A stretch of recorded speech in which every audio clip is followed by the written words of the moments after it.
সকালে ঘুমিয়ে আছি, তখনই আম্মু ডাক। আইনি। হুম। হোট না বাবা। পরে উঠবো আম্মু।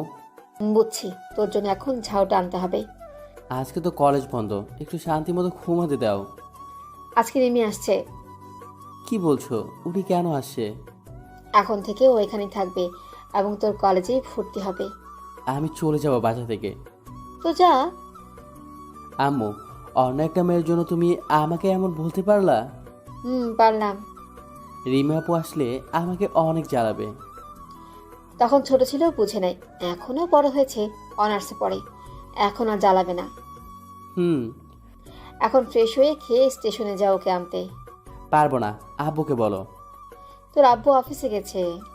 কিছু করার নেই, এখন গন্ডিটাকে আনতে যেতেই হবে। তারপর উঠে ফ্রেশ হতে চলে গেলাম। ফ্রেশ হতে হতে পরিচয়টা দিয়ে দিই। আমি নীল, বাবা মায়ের একমাত্র সন্তান। আর আম্মু যার কথা বলল তার নাম রিমি, আমার খালাতো বোন এবং উনি আমার সিনিয়র।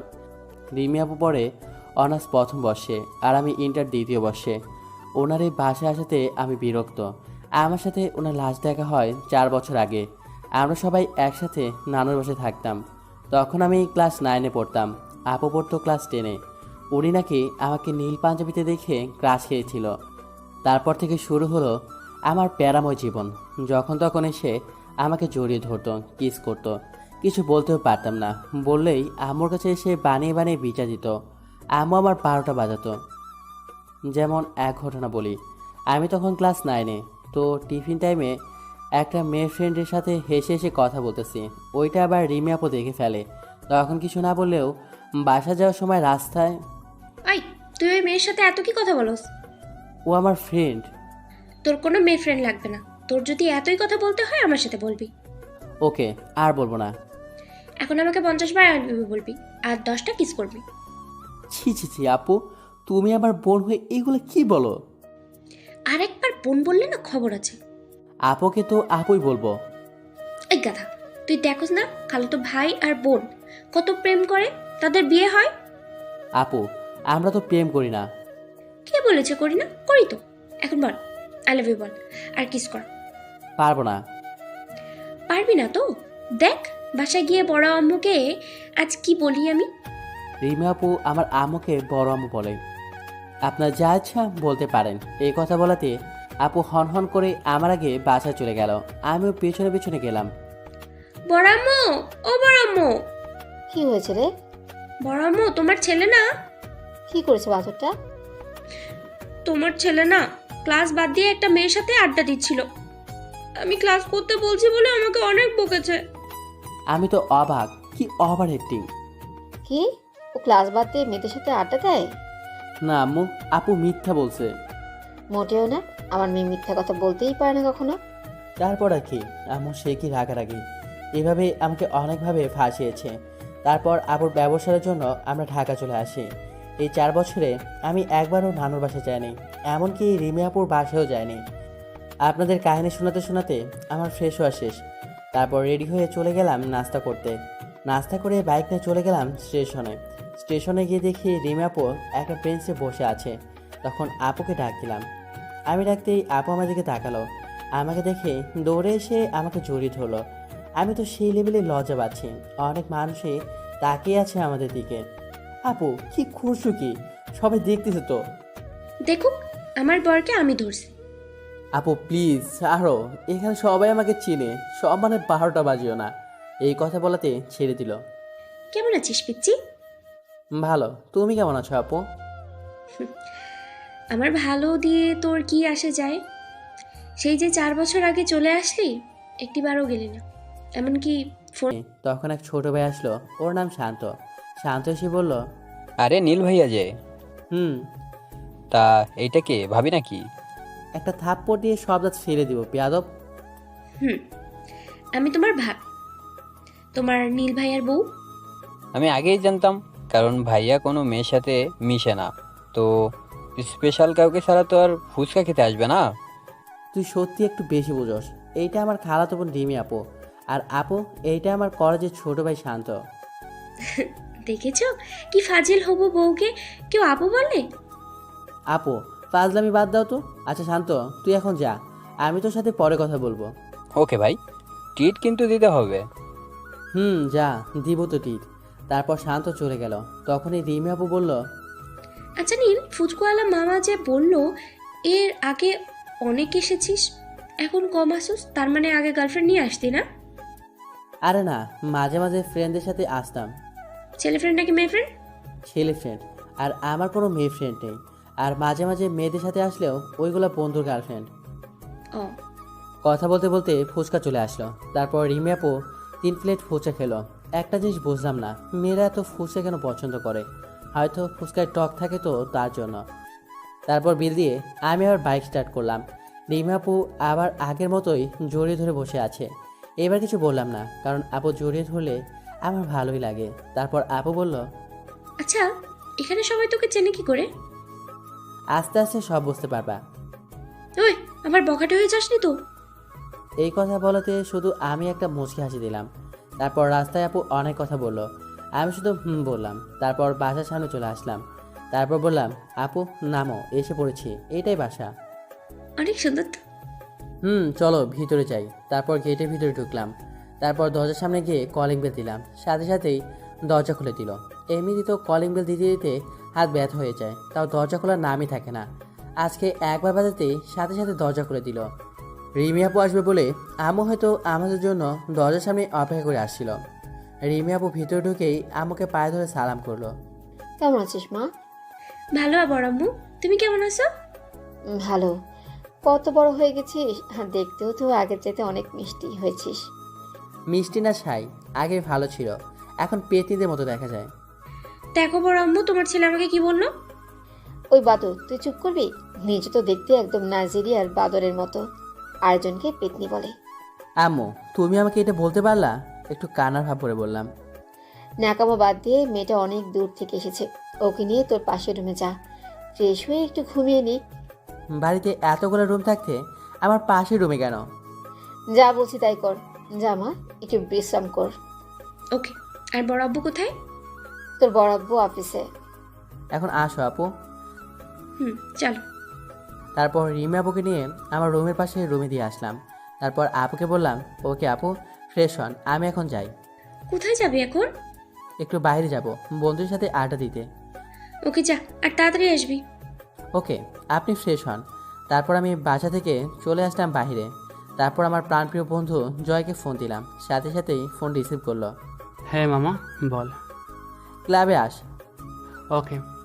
তারপর রাজুকে ফোন দিলাম, বল, কি বলবি? ক্লাবে আস। ওকে। আসলে আমাদের একটা ক্লাব আছে। ক্লাবের কাজ হলো গরিব অসহায় মানুষদের সাহায্য করা এবং বিপদে তার পাশে দাঁড়ানো। তারপর আমি বাইক নিয়ে ক্লাবে চলে গেলাম। ক্লাবের সামনে এসে বাইক রেখে ক্লাবের ভিতরে গেলাম। গিয়ে দেখি রাজুসহ আরও অনেকে এসেছে।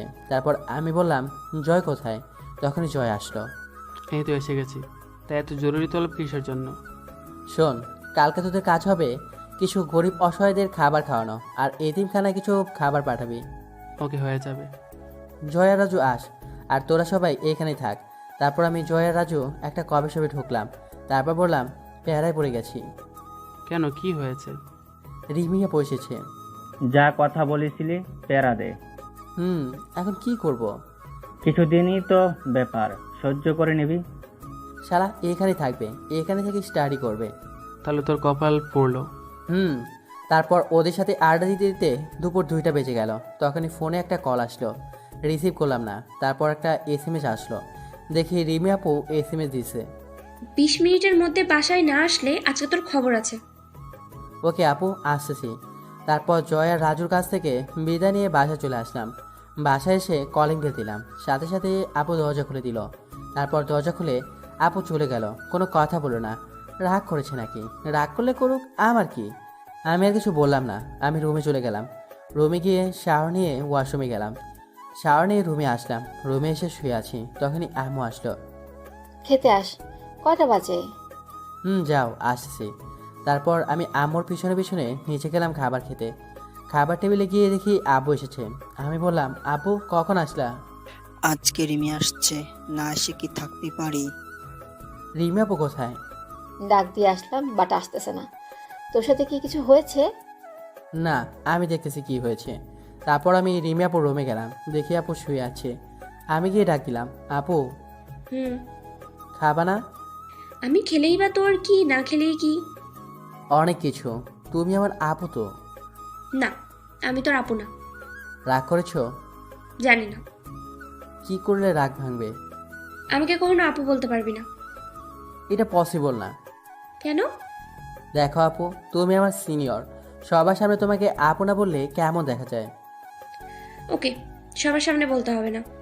যখন আমরা দুইজন থাকবো তখন বলবি শুধু। ওকে, এখন চলো, ক্ষুধা লেগেছে। হুম, চল। তারপর আমি আর রিমি আপু খাবার টেবিলে চলে আসলাম। খাবার টেবিলে আসার পর আম্মু বলল, আমি আর তোর আব্বু আর আব্বু হ্যাঁ তো ডাকলাম, তখন আসলি না। আর নীল একবার বললো তাতেই চলে আসলি, আসতে চাইনি, জোর করে আনছে। নাকি কাহিনী অন্য কিছু? আম্মু এত কথা বলো না তো, অনেক ক্ষুধা লেগেছে। তারপর খাওয়া শেষ করে আমি আমার রুমে চলে আসলাম। রুমে এসে শুয়ে পড়লাম, শুয়ে ঘুমিয়ে পড়লাম। বিকেলে আপু ডাকে আমার ঘুম ভাঙলো। এই নীল, ওটার কত ঘুমাবি? যাও তো আপু, এখন ডিস্টার্ব করো না। এই কুত্তা, আবার আপু বললি? এখন যাও, ঘুমাতে দাও।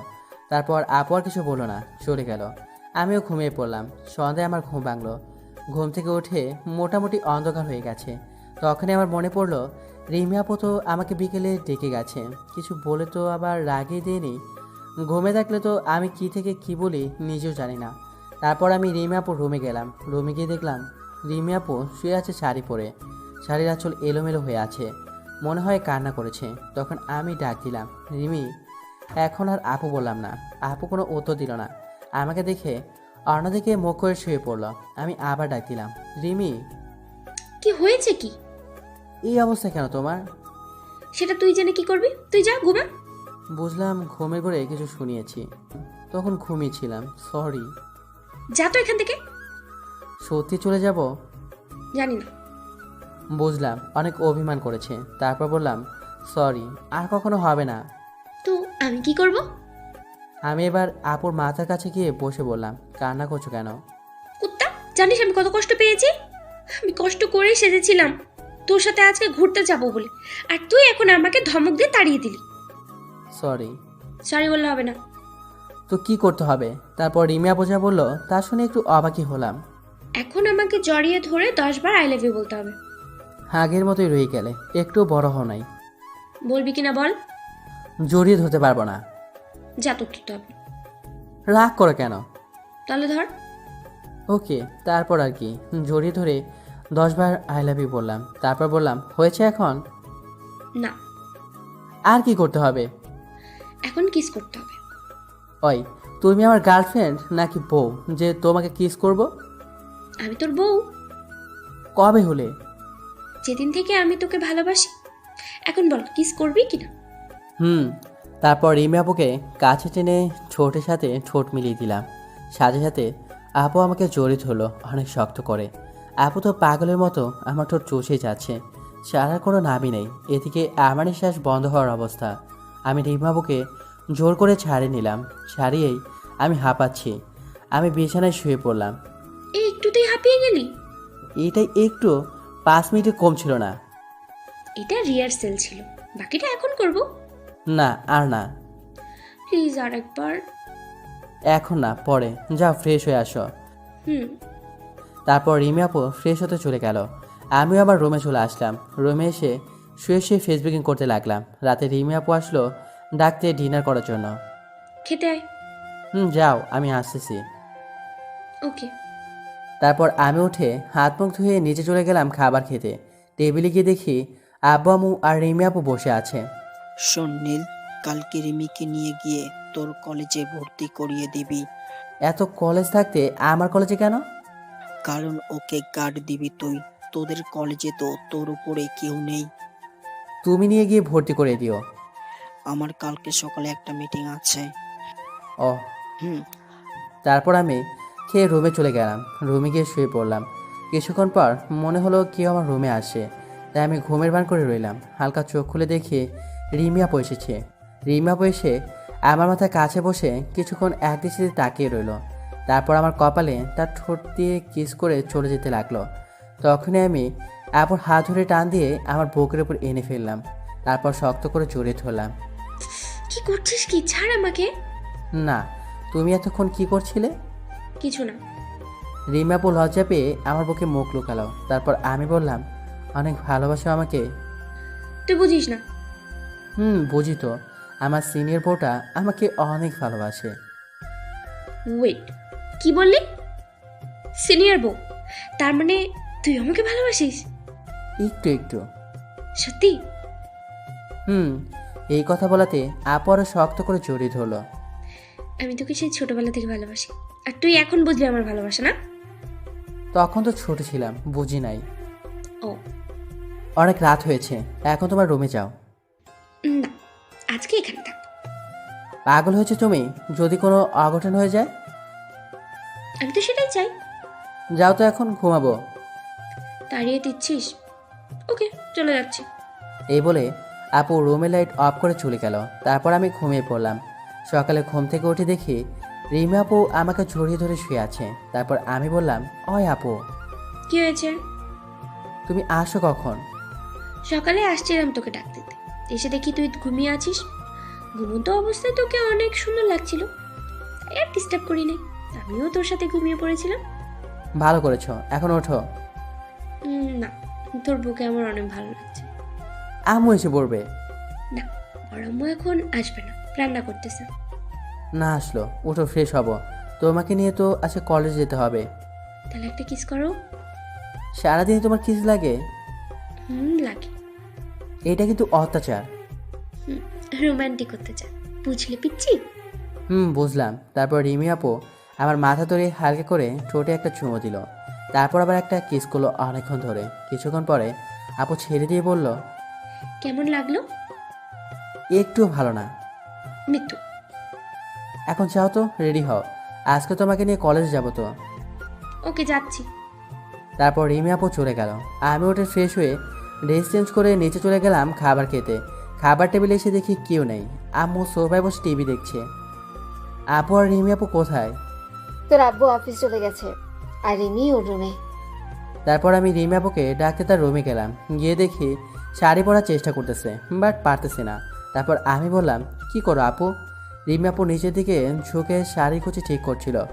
আমার কথা শুনে চমকে উঠল, যার ফলে আপুর হাত থেকে শাড়ির আঁচলটা নিচে পড়ে যায়।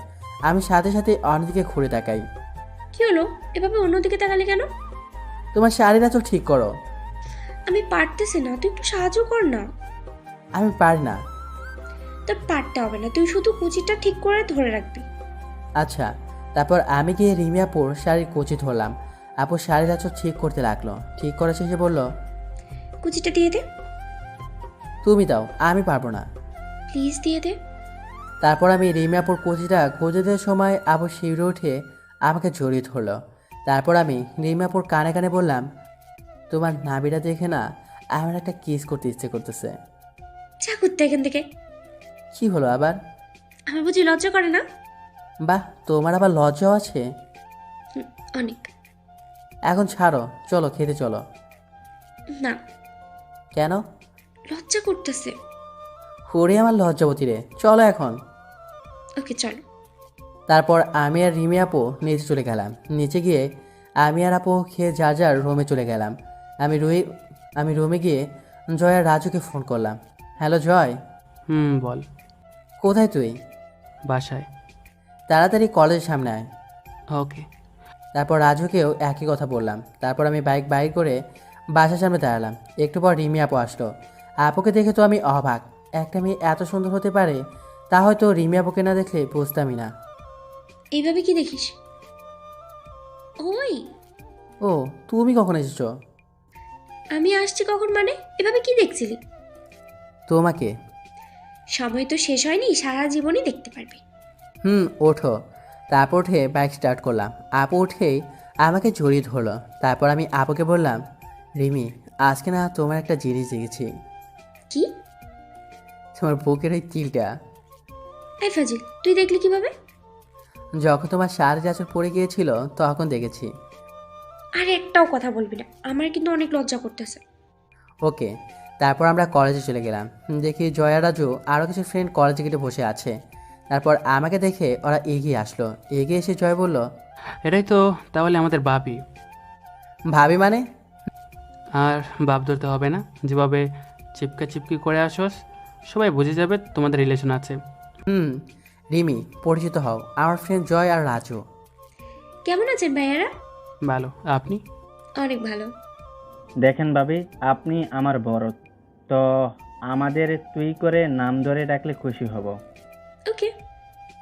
তোরা ক্যাম্পাসে ওয়েট কর, আমি প্রিন্সিপালের রুম থেকে আসতেছি। ওকে। এই নে বাইকে চাবি, পার্ক করে রেখে দিস। তারপর আমি আর রিমি কলেজের ভিতরে ঢুকলাম। অনেক স্টুডেন্টের দৃষ্টি আমাদের দিকে, সবাই একভাবেই তাকিয়ে আছে। ওই সবাই ওই রকম ভাবে তাকিয়ে আছে কেন? সবাই হয়তো অবাকই হয়েছে, কেন? কারণ আমি কখনো কোনো মেয়ের সাথে কথা বলি না, আর আজকে তোমাকে বাইকে করে নিয়ে আসছি, আবার তুমি আমার হাত ধরে আছো, এতে তো অবাক হওয়ারই কথা। ও, তারপর আমি আর রিমি প্রিন্সিপালের অফিসে গেলাম। তারপর বললাম, আসসালামু আলাইকুম, আসতে পারি স্যার? ওয়ালাইকুম আসসালাম। আরে নীল বাবাজি, ভিতরে আসো। আমি আর রিমি ভিতরে গেলাম। বসো। তোমার আব্বু গতকাল রাতেই আমাকে ফোন দিয়েছিল, সব কিছু রেডি করে রাখছি, শুধু একটা সাইন করো মামনি। তারপর রিমি আপু সাইন করে দিল। তারপর আমরা প্রিন্সিপালের রুম থেকে বাইর হয়ে ক্যান্টিনে চলে গেলাম জয় আর রাজুর কাছে। তারপর রিমি ওদের বলল, তোমাদের যা ইচ্ছা তোমরা খাও, সব বিল আজকে আমি দেবো। তারপর জয় আর রাজু সহ আরও কিছু ফ্রেন্ড ইচ্ছা মতো খেতে লাগলো। সারারা সব কয়টাই পেটুক মনে হয়, কদিন ধরে যেন না খেয়ে আছে। তারপর ওদের খাওয়া শেষ হলো। তারপর বললাম, তোরা ক্লাসে যা, আমি আসছি। তুই ক্লাস করবি? হুম, একটা করব, যা তুই, আসতেছি। ওকে। তুই বসো, আমি বেঁচে আসছি। বেশি বুঝিস তাই না? তুই টাকা পাবি কোথায় থেকে? আমি দিচ্ছি। আমি থাকি তুমি কেন টাকা দিবা? এই, এখন তো তুমি কিছু করো না, যখন জব করবা তখন না হয় শোধ করে দিও। ওকে। যদি তাও না পারো তাহলে বাসায় গিয়ে একটু আদর করবো, তাই হবে। সারাদিনই শুধু আদর আর আদর। হুম। তারপর রিমি আপু বিল দিয়ে আসলো। তারপর আমি বললাম, আপু তুমি ক্যাম্পাসে বসো, আমি একটা ক্লাস করে আসি। আজকে ক্লাস না করলে হয় না? ক্লাসটা খুব গুরুত্বপূর্ণ, করতেই হবে। ওকে, আমি বসছি, তুই যা। আমরা কথা বলছি, তখন হিয়া আপু আসলো। হিয়া আপু হলো রাজুর বড় বোন, অনার্সে পড়ে। তখন হিয়া আপু বলল, নীল, এটা কে? আপু এটা হলো। বুঝেছি, তোর গার্লফ্রেন্ড বুঝি। হুম, রিমি, পরিচিত হও, ইনি হলেন রাজুর বড় আপু হিয়া আপু, আর হিয়া আপু এ হচ্ছে রিমি। হাই। হ্যালো। কেমন আছেন? ভালো, আপনি? ভালো। তারপর হিয়া আপু বলে, বাসায় দরকার আছে, এই বলে চলে গেল। তারপর আপুকে শহীদ মিনারে বসিয়ে রেখে আমি ক্লাসে চলে গেলাম। আমি বসেছি জানালার কাছে, এখান থেকে রিমি আপুকে দেখা যায়। রিমি বসে বসে ফোন চালাচ্ছে। আমি একবার স্যারের দিকে তাকাচ্ছি, আর একবার রিমির দিকে তাকাচ্ছি। তখনই স্যার বলল, নীল, কোনো সমস্যা? না স্যার। তাহলে বারবার বাইরে তাকাচ্ছ কেন? এমনি স্যার। ক্লাসে মনোযোগী হও। তারপর বাইরের দিকে তাকিয়ে দেখি অনার্সের 3জন ছেলে রিমি আপুর কাছে গেল, আর যারা গেল তারা একটাও ভালো না। আমি সাথে সাথে স্যারকে কিছু না বলেই ক্লাস থেকে বাইরে আসলাম। আমার পিছনে জয়রাজু আরও অনেক ফ্রেন্ড এসেছে। ওরা বুঝে গেছে এভাবে আমি হুট করে যখন বের হয়ে আসছি তাহলে নিশ্চিত কোনো ঝামেলা আছে। দূর থেকে দেখে বোঝা যাচ্ছে ছেলেগুলো রিমি আপুকে টিচ করছে। আমি ওদের পিছনে গিয়ে দাঁড়ালাম, দেখি রিমি আপু কেঁদে দিয়েছে। তারপর রিমি আমাকে দেখে দৌড়ে এসে জড়িয়ে ধরল। তারপর আমি বললাম, কি হয়েছে? রিমি আপু কেঁদেই চলেছে, কিছু বলছে না। আমি তারপর ছেলেগুলোকে বললাম, কি বলেছিস? কিছু না নীল, এমনি কিসে পরে জিজ্ঞেস করলাম। এই কথা বলার সাথে সাথেই একটাকে লাথি মেরে ফেলে দিলাম। তারপর রিমিকে বললাম, কি হয়েছে রিমি, বলো আমাকে। তুমি ক্লাসে যাওয়ার পর আমি এখানে বসেই গান শুনছিলাম, তারপরে এই ছেলেগুলো এসে আমাকে বাজে প্রস্তাব দেয় এবং বাজে কথা বলে। রিমির কথা শুনে তো আমার রাগ চরম পর্যায়ে উঠে গেল। তারপর ছেলেগুলোকে ইচ্ছে মতো মারতে রাখলাম। তা দেখে ওদের কিছু ফ্রেন্ড দৌড়ে আসলো। এদিকে জয়রাজু আর আমার ফ্রেন্ডরাও ইচ্ছা মতো মারতে লাগলো ওদের। তারপর বললাম, জীবনে আর কখনো মেয়েদের সাথে এইরকম বিহেভ করবি? ওদের মতো একজন বলল, ভুল হয়ে গেছে নীল, এবারের মতো মাফ করো, আর কখনো এমন করবো না। তারপর আমি ওদের আরও মারলাম। ওরা শুধু চিৎকার করে বলছে, ভুল হয়ে গেছে, আর হবে না। আমি মেরেই চলেছি, থামছি না। এমন সময় কারো সাহস নাই আমাকে আটকানোর, কারণ রাগ উঠলে আমার মাথায় কাজ করে না। তখনই রিমি আপু এসে আমাকে অনেক শক্ত করে জড়িয়ে ধরলো। রিমি আপু জড়িয়ে ধরাতে আমার রাগ অনেকটাই কমে গেল। তখনই রিমি বলল, ছেড়ে দাও নীল, অনেক হয়েছে। ওদের সাহস কী করে হয় তোমাকে বাজে কথা বলার? ছেলেগুলো আবার আমার কাছে ক্ষমা চাইলো। তারপর আমি বললাম, যার সাথে অন্যায় করেছিস তার কাছে গিয়ে মাপ চা। তারপর ছেলেগুলো রিমি আপুর কাছে মাপ চাইলো। তারপর আমি বললাম, এরপর যদি এমন হয় তাহলে মনে রাখিস ওই দিনই তোদের পৃথিবীতে শেষ দিন। তখনই প্রিন্সিপাল স্যার আসলো। কি হচ্ছে কি এখানে? স্যার, আজকের মতো এদের তিনজনকে রেস্টিকেট করবেন। কেন? তারপর সব কিছু স্যারকে খুলে বললাম। আর এও বললাম, আর রেস্টিকেট না করলে আমি আব্বুকে জানাতে বাধ্য হব। না বাবা, তোমার আব্বুকে জানাতে হবে না, আমি এদের ব্যবস্থা করছি। তারপর প্রিন্সিপাল স্যার চলে গেলেন। রিমি আপু এখনও কাঁদছেন। আমি রিমি আপুকে নিয়ে আমাদের কলেজের পুকুর পাড়ে চলে গেলাম। আমার অনেক ফ্রেন্ডই আমার পেছনে পেছনে আসে। তারপর আমি আর রিমি আপু পুকুর পাড়ে বসলাম আর জয়কে ইশারা দিয়ে বললাম সবাইকে নিয়ে চলে যেতে। সবাই চলে গেল। রিমি আপু কান্না এখনও বন্ধ হচ্ছে না। বুঝেছি একটু রোমান্টিকভাবে কান্না থামাতে হবে। তারপর আমি রিমি আপুকে ধরে আমার দিকে ঘুরিয়ে তার চোখের পানি মুছে দিলাম আর তার দু চোখে দুটো কিস করলাম। তারপর রিমি আপুর ঠোঁটের সাথে আমার ঠোঁট মিলিয়ে দিলাম। রিমি আপু আমার ঠোঁটগুলো পাখার মতো চুষতে লাগলো, আবার মাঝে মাঝে কামড় দিচ্ছে। এভাবে 6-7 মিনিট যাওয়ার পর আমি রিমি আপুকে ছেড়ে দিলাম। রিমি আপুর সাথে সাথে আমার বুকে মুখ গেল। তারপর আমি বললাম, দেখি একটু আমার দিকে তাকাও তো। না, লজ্জা করতেছে। একটু তাকাও না। তারপর রিমি আপু আমার দিকে তাকালো। আপুর ঠোঁটগুলো কাঁপছে। এইটা দেখে আমার আকর্ষণ আরও বেড়ে গেল। আমি আস্তে আস্তে রিমি আপুর ঠোঁটের দিকে আমার ঠোঁট নিয়ে যেতে লাগলাম। সাথে সাথে রিমি আপুর চোখগুলো বন্ধ করে ফেললো। তারপর আবারও 4 ঠোঁট এক করে দিলাম। অন্যরকম একটা ফিলিংস কাজ করছে, যা বলে বোঝানো সম্ভব নয়। অনেকক্ষণ এইভাবে চলার পর আমি রিমি আপুকে ছেড়ে দিলাম। তারপর আমি বললাম, এখন লজ্জা কেটেছে? তুমি কিন্তু দিন দিন অনেক পেকে যাচ্ছ। একটু।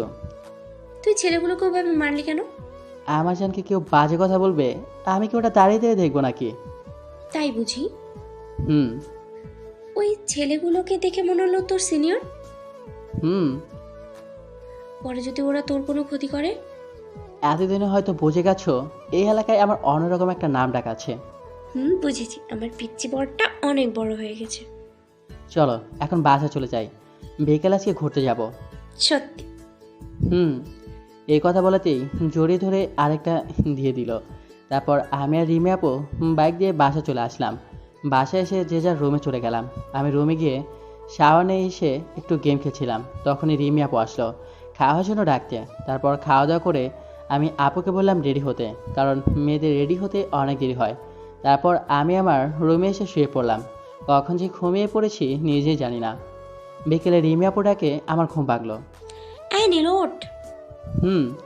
তারপর উঠে রিমিকে দেখলাম নতুন সাজে, নীল শাড়ি, নীল চুড়ি, নীল টিপ, চোখে গাঢ় কাজল, ঠিক যেন আসমান থেকে নেমে আসা একজন পরী দাঁড়িয়ে আছে।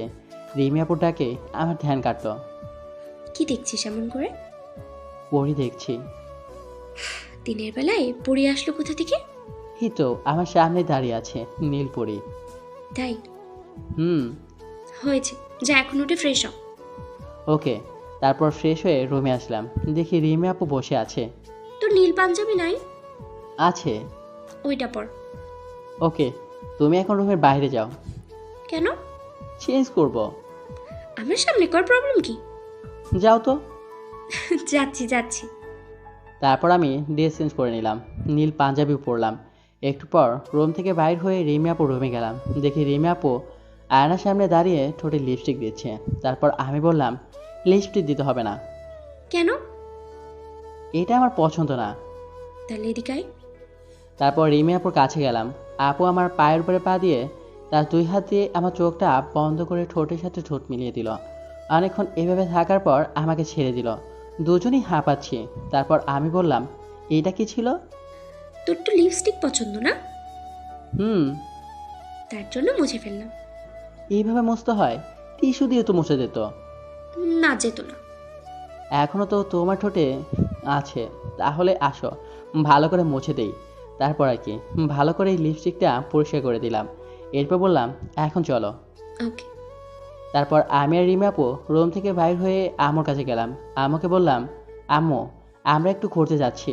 বাহ, তোদের দুজনকে তো বেশ মানিয়েছে। মানে? আমি সব জানি, লুকিয়ে লাভ নেই। তুমিও না আম্মু? আমি গেলাম, আপু আসো। তারপর আমি তাড়াতাড়ি বাসা থেকে বাইর হয়ে আসলাম। বাইরে এসে আপুর জন্য অপেক্ষা করতে লাগলাম।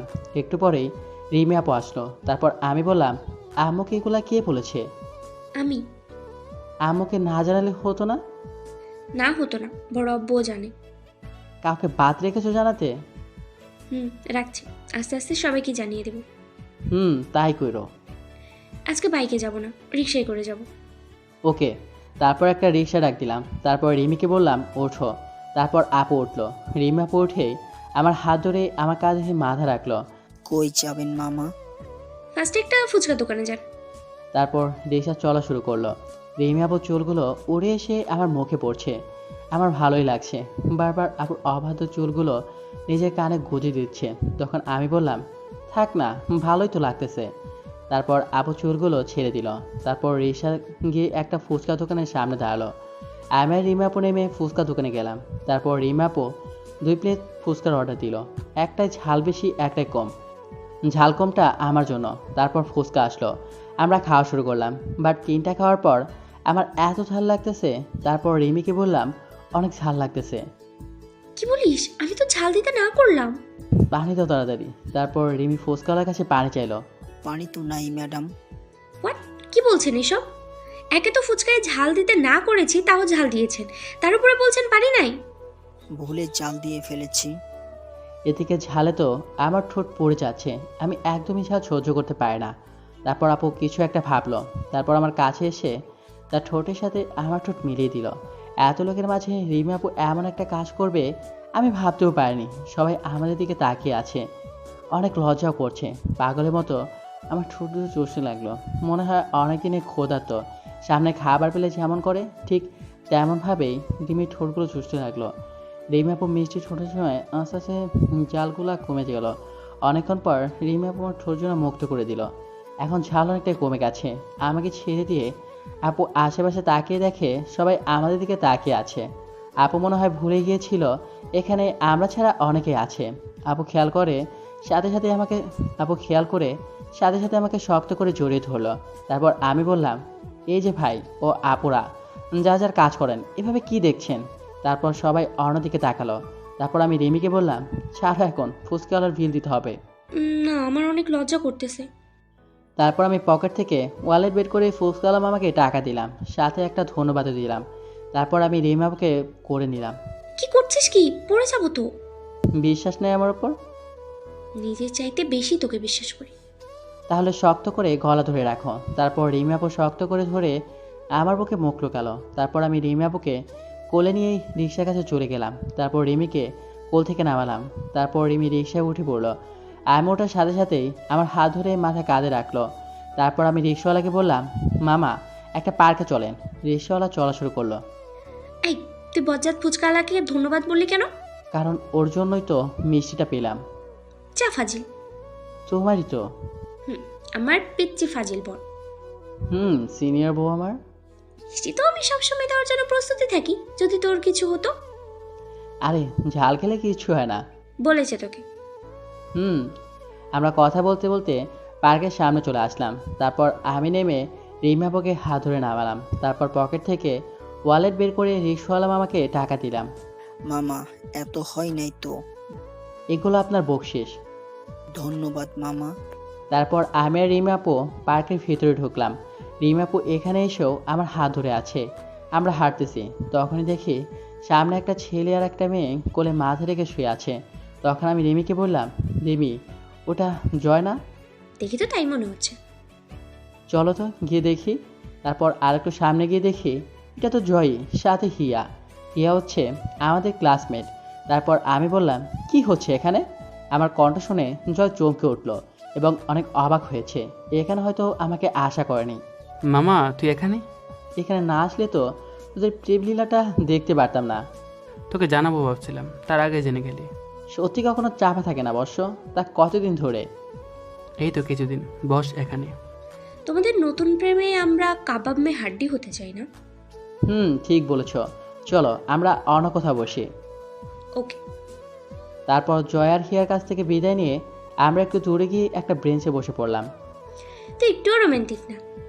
কেন, কি করলাম আবার? দেখ তো, জয় মেয়েটার কোলে মাথা দিয়ে শুয়ে আছে। এই কথা বলাতেই আমিও রিমি আপুর কোলে মাথা দিয়ে শুয়ে পড়লাম। আপু আমার মাথায় হাত বুলিয়ে দিতে লাগলো। তারপর আমরা গল্প করতে লাগলাম। কিছুক্ষণ পরেই সন্ধ্যা হয়ে গেল। আমি বললাম, চলো এখন বাসা চলে যাই। আর একটু থাকি না। রাত হয়ে গেছে, আপু টেনশন করবে। তাহলে যা। তারপর আমি আর রিমি আপু পার্কে থেকে বাইর হয়ে রাস্তা চলে আসলাম। এখন আর রিক্সা ডাকিস না। কিভাবে যাব তাহলে? এইটুকু হেঁটে হেঁটে যাব, মেইন রাস্তা থেকে রিক্সা নেব। ওকে। তারপর আমি আর রিমি আপু হাত ধরে হাঁটতে লাগলাম। জানিস নীল, আমার অনেক দিনের ইচ্ছে আজকেই পূরণ হলো। কি ইচ্ছা? এই যে রাতের বেলা প্রিয় মানুষটার হাত ধরে হাঁটা। ও। তারপর আমরা কথা বলতে বলতে মেন রাস্তায় চলে আসলাম। তারপর একটা রিক্সা নিয়ে বাসায় চলে আসলাম। বাসায় এসে যা যা রুমে চলে গেলাম। রুমে গিয়ে ফ্রেশ হলাম। কিছুক্ষণ পরে খাবার খাওয়ার ডাক আসলো। তারপর খেয়ে আমি আমার রুমে চলে আসলাম। রুমে এসে ল্যাপটপে গেম খেলতে লাগলাম। একটু পরে দরজা খোলার আওয়াজ পেয়ে তাকে দেখি রিমি আপু চুপি চুপি আমার রুমে আসে। তখন আমি বললাম, এখন আবার রুমে কেন? তোকে ছাড়া কিছুই ভালো লাগে না, চল না আমরা বিয়ে করে ফেলি। সময় হোক তখন করব।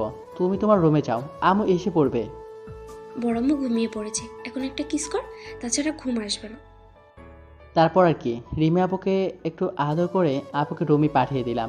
এভাবে ভালোবাসা রাগ অভিমানের মাঝে কেটে গেল 2 মাস।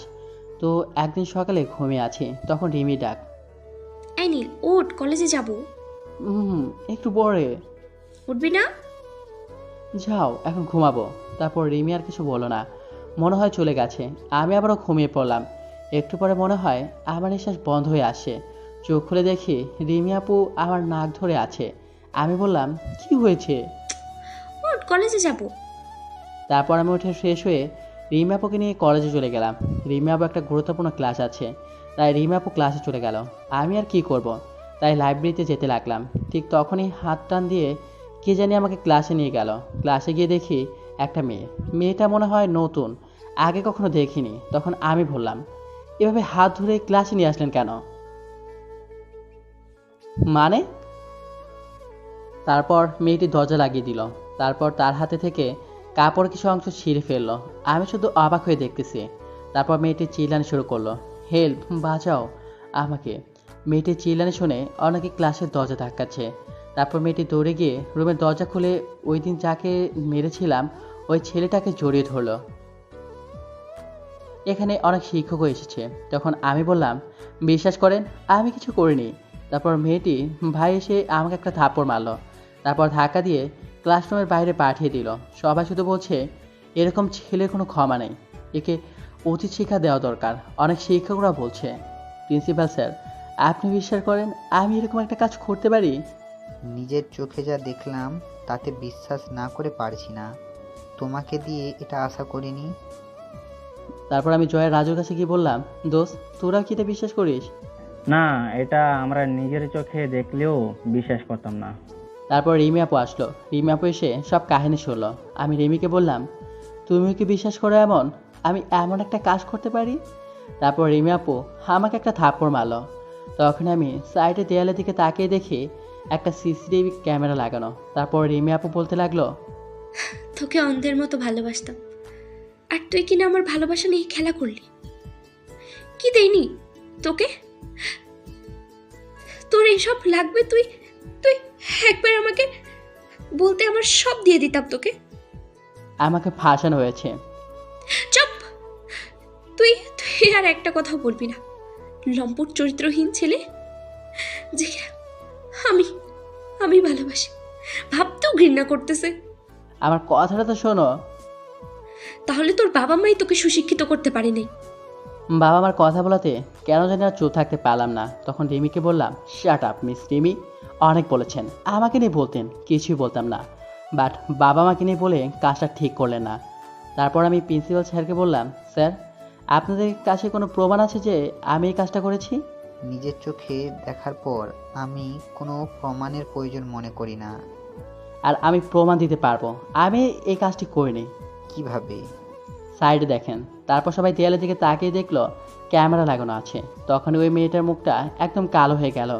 আমি স্যারকে বললাম, সিসিটিভি ক্যামেরা ফুটেজ কোথায়? হল রুমে। তাহলে হলরুমে চলেন। তারপর হলরুমে শুধু ওই মেয়েটি, ওর ভাই, আমি, সকল স্যার আর রিমি গেলাম। তারপর ফুটেজ চালু করলাম যাতে স্পষ্ট দেখা যাচ্ছে মেয়েটি আমার হাত ধরে টেনে নিয়ে ক্লাসে নিয়ে গেল। তারপর নিজের কাপড় ছিল। তারপর চিল্লাতে শুরু করলো। তখন আমি বললাম, বিশ্বাস হয়েছে তো স্যার? সরি। মাঝে মাঝে চোখের দেখাও ভুল হয়। আর আপনাকে বলেছিলাম এই ছেলেটাকে সাসপেন্ড করতে, বাট করেন নাই। আপনিও তৈরি থাকেন স্যার। তারপর আমি ওই মেয়েটির কাছে গিয়ে বললাম, মেয়েদের কাছে তার সবচেয়ে দামি জিনিস কি জানো? তার ইজ্জত। তাই নেক্সট টাইম এরকম করার আগে ভেবে দেখবা। আমি ছেড়ে দিলাম, সবাই কিন্তু আর ছেড়ে দিবে না। এই বলে আমি রুম থেকে বের হয়ে গেলাম। আমার পিছনে পিছনে রিমিও আসতে লাগলো। প্লিজ নীল দাঁড়া, আমার কথাটা শোন। আমি কোনো কথা না বলেই হাঁটতে লাগলাম। রিমি দৌড়ে এসে আমার সামনে দাঁড়ালো। প্লিজ, ভুল হয়ে গেছে। আমি কিছু না বলে পাশ কাটিয়ে বাইক নিয়ে চলে গেলাম। সত্যি আজকে রিমির কথাগুলো শুনে তীরের মতো লেগেছে। এগুলো ভাবছি আর বাইকের স্পিড বাড়াচ্ছি। হঠাৎ করেই আমার সামনে দেখি একটা কার এসে পড়েছে। আমি গাড়ি সাইড করতে গিয়ে রাস্তার ল্যাম্পপোস্টের সাথে বাড়ি খেলাম। আস্তে আস্তে আমার চোখ ঝাপসা হয়ে আসছে। কিছু মানুষ দৌড়িয়ে আমার দিকে আসছে, কিছু মানুষ দৌড়িয়ে আমার দিকে আসে। তারপর আমার আর কিছু মনে নাই। যখন আমার জ্ঞান ফিরল তখন আমি হাসপাতালে। আমার সামনে একটা চেয়ারে আম্মু বসে আছে, মনে হয় ঘুমিয়ে পড়েছে। আর রিমি আপু আমার হাতের উপরে মাথা দিয়ে শুয়ে আছে। আমি আম্মুকে ডাক দিলাম। আম্মু আমার ডাক শুনে তাকালো। আম্মু এসেই আমাকে জড়িয়ে ধরলো।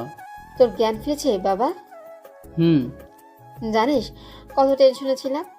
কিছু হয়নি তো আমার। জানিস তুই 3 দিন অজ্ঞান ছিলি। তারপর রিমি আম্মুকে বলল, বড় আম্মু তুমি একটু বাইরে যাও। তারপর আম্মু চলে গেল। রিমি আপু আমার মাথার কাছে এসে বসলো। রিমির চোখে নিচে কালো দাগ পড়ে গেছে, মনে হয় ঠিক মতো ঘুমায়নি। প্লিজ মাফ করে দে। কি আপনি? আর কখনো অবিশ্বাস করবো না। আম্মু জোরে চিল্লিয়ে বললাম। আমার ডাক শুনে আম্মু আসলো। আমি বললাম, আপু কোথায়? একটু আগে অফিসে গেল। এখানে আর কতদিন থাকতে হবে? ডাক্তারের সাথে তোর আব্বু কথা বলছে, আজকে রিলিজ করে দিবে। ওহ। তারপর আমি বাসা চলে আসলাম। পায়ে অনেক ব্যথা পেয়েছি, হাঁটতে সমস্যা হচ্ছে। তারপর রিমি আপু ধরতে আসলো। তখন আমি বললাম, প্লিজ এই চরিত্রহীন ছেলেটাকে টাচ করার কোনো দরকার নেই। ওই কথা নিয়ে এখনো পড়ে আছিস? প্লিজ আপনি যান এখান থেকে।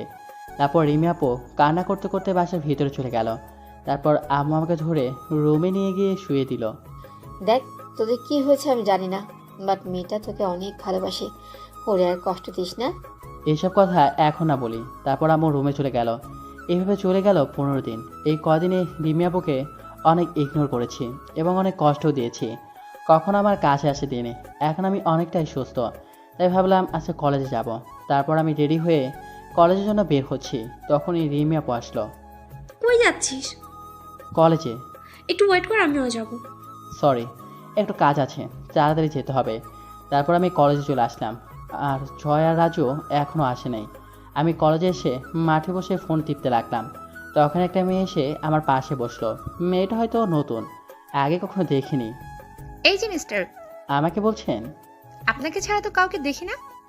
বলেন। আপনার নাম? নীল। আপনার? মাহিয়া। ওহ।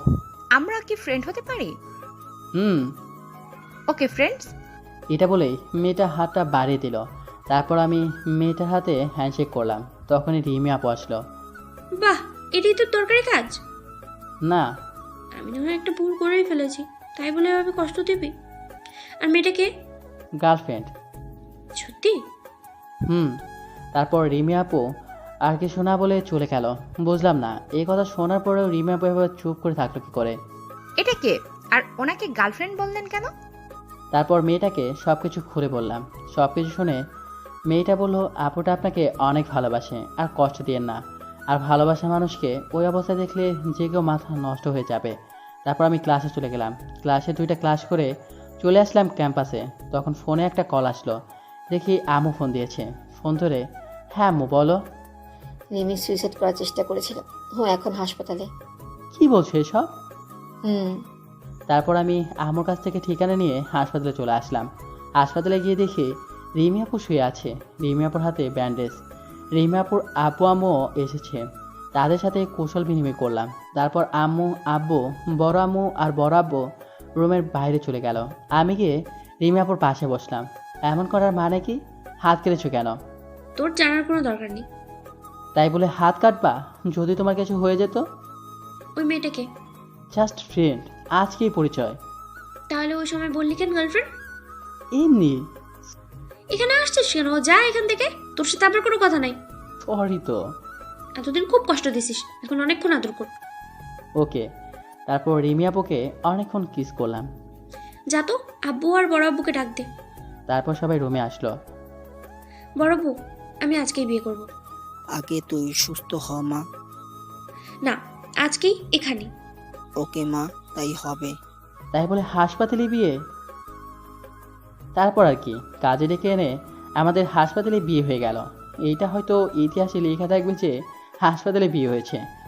দোয়া করবেন সবাই, নীল আর রিমির ভালোবাসা যেন সারা জীবন এরকমই থাকে।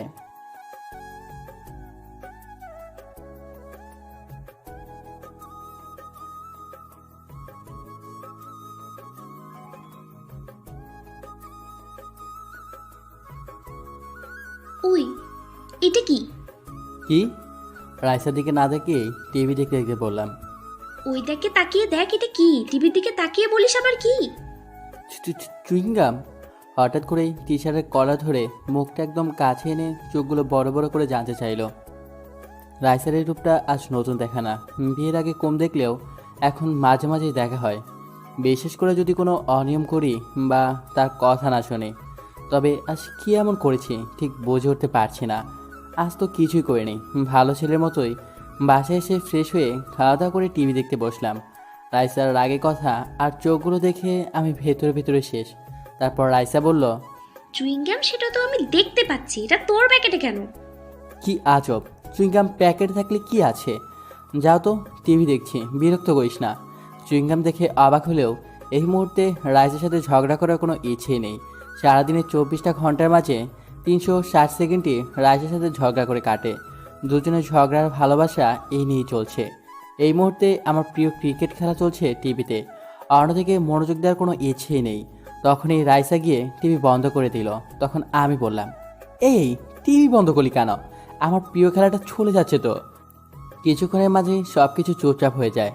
ঝড় আসার আগে যেমন চারদিক নীরব হয়ে যায়, তেমনি রাইসাও নীরব হয়ে ঝড়ের বেগে টিভি বন্ধ করে রাগি লোক নিয়ে তাকিয়ে আছে। আমার কথার উত্তর চাই, চুইংগাম কেন তোর পকেটে? আরে আজব তো, চুইংগাম থাকলে সমস্যা কি? চুইংগাম দিয়ে কি করে? এটা তো মানুষ খায়, তাই না? চুইংগাম দিয়ে কি করে আমাকে বোঝাস? এই, তোর মুখটা এদিকে আনতো। আরে চুইংগামের সাথে মুখে কি সম্পর্ক? মুখ নিতে হবে কেন? কি করে জানিস না? ছেলেরা সিগারেট খেয়ে চুইংগাম বা চকলেট খায়, যেন সিগারেটের বাজে গন্ধ দূর হয়। আর অনেকেই তো মুখে সেন্ট ব্যবহার করে, তার মানে তুইও সিগারেট খেয়েছিস। কি আজব, এই কথা তোমাকে কে বলল? কেন, তোর ভাই আমাকে বলেছে। ও তো মিথ্যে বলবে না। আর আমিও একদিন দেখেছিলাম। সত্যি করে বল, তুই সিগারেট খেয়েছিস কিনা?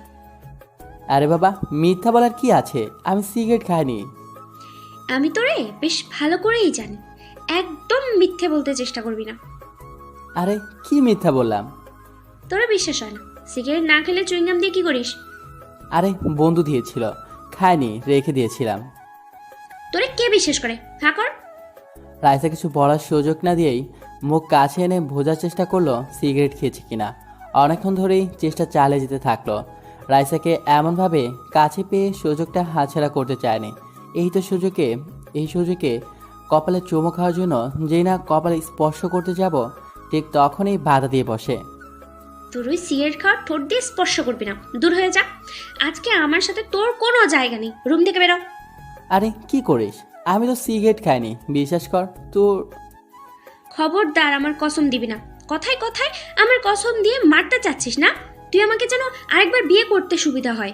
তুই সিগারেট না খেলে সিগারেটের গন্ধ আসলো কিভাবে? রাইসা, রাইসা, যা শালা।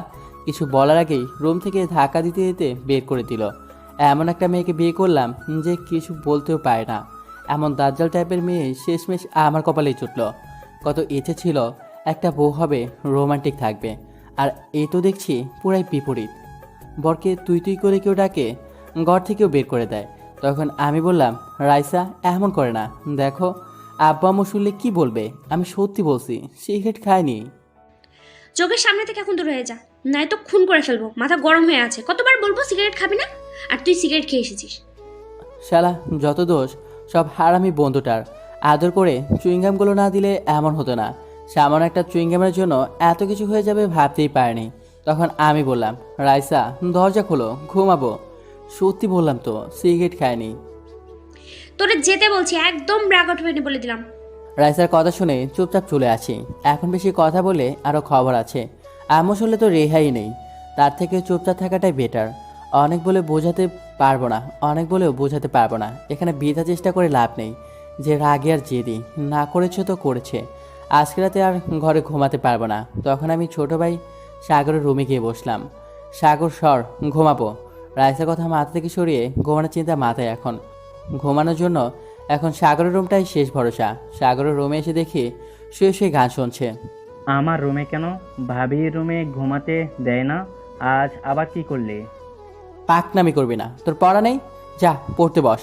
সারা রাত তো মোবাইল নিয়েই পড়ে থাকিস, পড়াশোনা কখন করিস? আমার কথা শুনে সাগর চুপটাপ উঠে পড়তে গেল। এতদিনে সাগর ভালো করে বুঝে গেল, যখনই রাইসার সাথে ঝগড়া হবে কিংবা রাতে ঘুমাতে পারবো না, তখনই তার রুমটাই হয়ে ওঠে আমার থাকার গেস্ট রুম। যদিও রাগটুকু সাগরের উপর ছাড়ি, পড়াশোনা নিয়ে রাইসাকে এখনও ঠিক বুঝে উঠতে পারেনি। ও, আমাদের পরিচয়টা তো এতক্ষণে দেওয়া হয়নি। আমি আকাশ, পড়াশোনা শেষ করেই একটা মাল্টিন্যাশনাল কোম্পানিতে যোগদান করি। আমার বিশ্ববিদ্যালয় জীবনের সিনিয়র আপু প্লাস বর্তমান ঝগড়াটে সিনিয়র বউ। রাইসার সাথে আমার মাঝে মাঝে কথা হলেও তেমন হতো না। তবে ধীরে ধীরে আমাদের সম্পর্কটা বেস্ট ফ্রেন্ডে রূপান্তরিত হয়। সেখান থেকে দুজনের পথ চলা, তারপর বিয়ে করে বাকিটা জীবন একসাথে থাকার চেষ্টা করা। বিয়েটা হয়েছিল অন্যরকমভাবে। ক্যাম্পাসে ক্লাস শেষ করে বাসে চলে আসতে চাইলে রাইসা ঘোরার কথা বলে। রাইসার কথা শুনে না করতে পারিনি। দুজনে মিলে ঘুরতে বের হয়ে পড়ি। আকাশ, তুই ক্লাস রেখে এখানে কি করছিস? হঠাৎ পরিচিত কণ্ঠে উপরে তাকিয়ে দেখি আব্বু দাঁড়িয়ে। আব্বুকে দেখেই গলাটা শুকিয়ে গেল, কেননা আব্বুকে তখনও অনেক ভয় পেতাম। অনেক রাগী চেহারার একটা মানুষ। ঠিক সেই মুহূর্তে সেখানে থাকবে ভাবতেও পারিনি। যদি জানতাম তাহলে কী যেত করতে ওইখানে, তাও আমার মেয়ে বেষ্টুকে সাথে নিয়ে। তখন আমি বললাম, না মানে ক্লাস শেষ তো, তাই বসে আছি। ক্লাস শেষে তো বাসায় যাবি, সাথে মেয়ে কেন? আর কে এই মেয়ে? আব্বুর দেখেই গলা শুকিয়ে গেল। যখন রাইসার কথা বলে জানতে চাইলো কে, তখন যেন আমি এই পৃথিবীতে নিজেকে খুঁজেই পাচ্ছি না। তখনই বাচ্চার একটা বুদ্ধি মাথায় আসলো। তারপর আমি বললাম, আব্বু আমি এই মেয়েকে চিনি না। এই মেয়ে, হাত ছাড়, হাত ধরে রেখেছো কেন?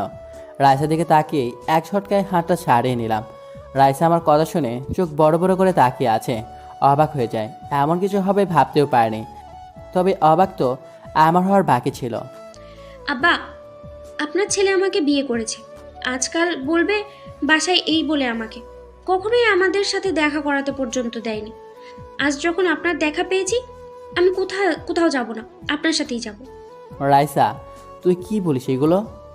যা সত্যি তাই বললাম। রাইসার কথা শুনে যেন আকাশ থেকে পড়লাম। তারপর অনেক কিছুই হলো। অবশেষে আমাদের বিয়ে হলো। দুজনের পরিবারই মেনে নিল। ভাবনায় মগ্ন ছিলাম। তখনই সাগর বলল, ভাইয়া, তুই একা একা হাঁটছিস কেন? কই কিছু না, তুই পড় চুপ করে। আচ্ছা সাগর, তুই কি কাউকে ভালোবাসিস? না, তোদের দেখে আর কাউকে ভালোবেসে বিয়ে করার ইচ্ছে নেই। তবে মাঝে মাঝে হিংসা হয়। সিঙ্গেল লাইফ নিয়ে ভালোই আছি। সাগরের কথা শুনে বেশ কিছুক্ষণ চুপ থেকে সাগরকে বললাম, হ্যাঁ রে, মন দিয়ে পড়াশোনা কর। প্রেম করে আমার মতো প্যারায় পড়িস না, এখন পড়াশোনা কর। সাগরের কথা শুনে কল্পনার ধ্যান ভাঙে। আমি ধমক দিয়ে পড়তে বসতে বললেও আবার কি মনে করে যেন জানতে চাইলাম।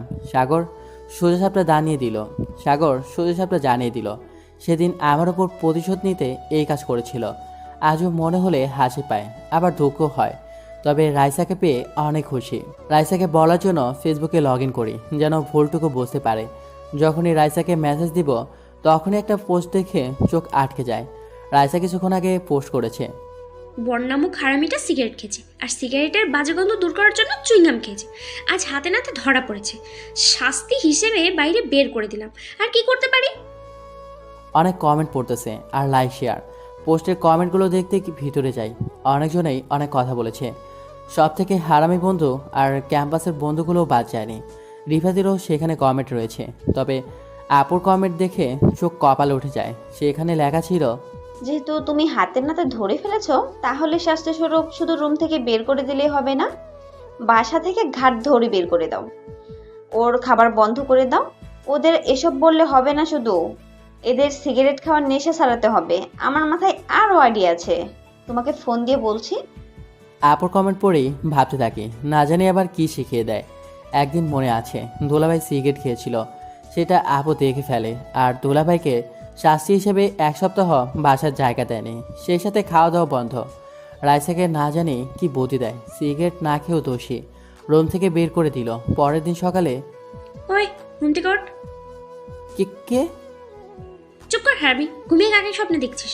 এমন কি কি করেছিস কেন? হ্যাঁ, আমাকে চিনিস না? রাইসার ডাক শুনে চিৎকার করে বলতে থাকি। তখনই ধমক দিয়ে বলি, এত জোরে কাউকে ঘুম থেকে ডাক দিয়ে তোলে? রাতে ভাবতে ভাবতে কখন যে ঘুমিয়ে পড়ি বুঝতেই পারিনি। তারপর ভালো করে চোখ খুলে রাইসাকে বললাম, ও তুমি? এত জোরে কেউ ডাক দেয়? আমি তো মনে করেছিলাম। কি মনে করেছিলাম? না মানে আরে মানে করতে হবে না, অফিসের টাইম হয়ে যাচ্ছে, তাড়াতাড়ি রেডি হয়ে নাস্তা করতে হয়। তুমি যাও, আমি আসি। রাইসার ধমক শুনেই দুনিয়ার সব কিছুই মাথা থেকে চলে গেল। কোনো রকমে রাইসাকে বলে শুয়ে পড়ি। আবার ঘুমাচ্ছিস কেন? কয়টা বাজে সে খেয়াল আছে? যাচ্ছি তো। যাচ্ছে মানে কি? এখনই যেতে বললাম না? একটু শান্তি মতো ঘুমাতেও পারলাম না। আগে জানলে বিয়ে করতাম না, সিঙ্গেল লাইফটাই ভালো ছিল। কি বললি তুই? না কিছু না। রাইসাকে আর কিছু বলার সুযোগ না দিয়ে উঠে পড়ি। রেডি হয়ে তাড়াতাড়ি অফিসে যেতে হবে। আর যাই হোক, অনেক ঝগড়ার পরও ঠিক সময় মতো অফিসে যাওয়ার জন্য ডাক দেবে। ঝগড়ার বাকি অংশ বাসায় আসলে করবে। আমার আবার মাঝে মাঝেই দেরি হয়ে যায়। অবশ্য এতে আমারই সব দোষ। রাইসা ডাক দিয়ে চলে যাবার পর আরেকটু সময় ঘুমিয়ে থাকি, ব্যাস তাতেই কেল্লা ফতে। অফিসে গিয়ে বসের ঝাড়ি খেতে হয়, তাই রাইসাকে বলে রেখেছি যতই বলি না কেন ঘুম থেকে সময় মতো ডেকে তুলে দেয়। যেমন করেই হোক, বেচারি অনেক কষ্টে ঠিকঠাক তার দায়িত্বটা পালন করে। মাঝে মাঝে অনেক কথা বললেও আবার হাসিও পায়। আমার জন্য এত কিছু করে, তাই রাইসাকে মাঝে মাঝে সারপ্রাইজ দিতে চেষ্টা করি। এতে অনেক খুশি হয়, অল্প পেয়েই অনেক খুশি হয়ে যায়।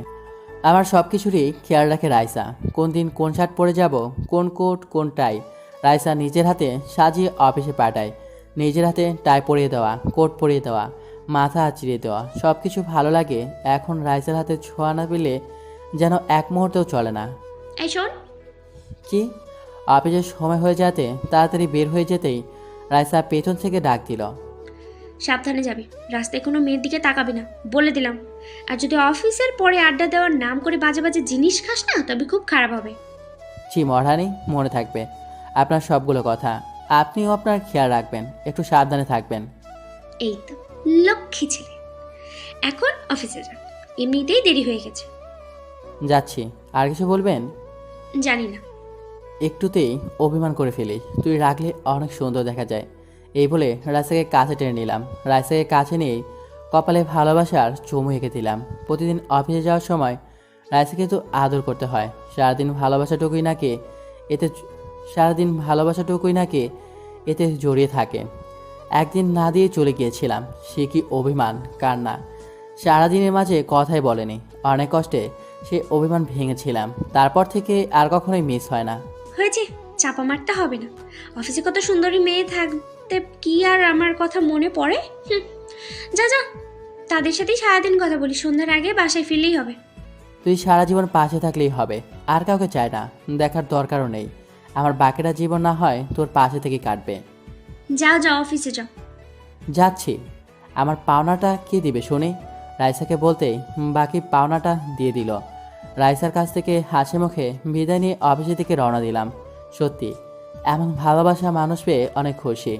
অফিস বাসার কাছে হওয়ায় মাঝে মাঝে হেঁটেই চলে যায় যখন রিক্সা না পাওয়া যায়। অফিসে যাওয়ার আগে এক শপিং মলের সামনে যেতে হয়, সেখানে অনিচ্ছাকৃতভাবে দুর্ঘটনা ঘটে যায়। মেয়েকে সরি বলার আগেই চিৎকার দিয়ে ওঠে। তারপরও নিজেকে মানিয়ে নিলাম, যেহেতু অনিচ্ছাকৃতভাবেই ধাক্কাটা লেগে যায়। ওই মিয়া, দেখে শুনে চলতে পারেন না? সরি, আসলে খেয়াল করিনি।